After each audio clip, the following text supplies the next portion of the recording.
An feithe séú abrán ní ag trucha rinne Bhuamáil an mBascach Gernika le linn cogadh carthacha na Spáinne. Rinne léigiún condor na nataithe agus orsa feisisteach na hidála an tunsaí chun taú le cú Franco in ag Phoblacht na Spáinne. Ba ceann duna céad ionsaithe ón shibhialtach san Eorp é. Mariú nó gurtiú na céite duine thart chrian de bhaintear na bhaile.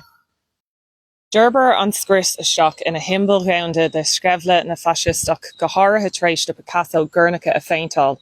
Ag críolar an bhaile seasan creim Gernika, symbol arsa de hiirse agus féin rialtas na mBascach. Tháinig sé slán ón Bhuamáil.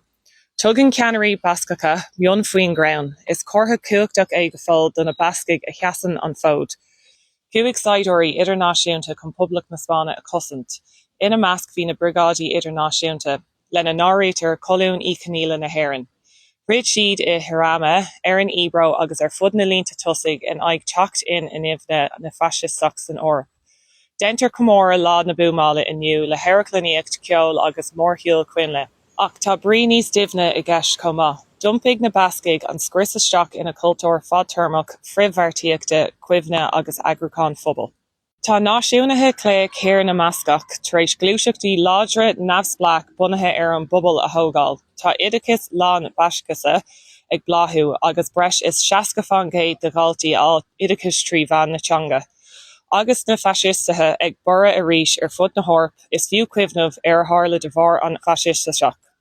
Is é seo an cúis go nagraimid agus go ddridiimiid inniu lena cintú nach darlóg sé arís.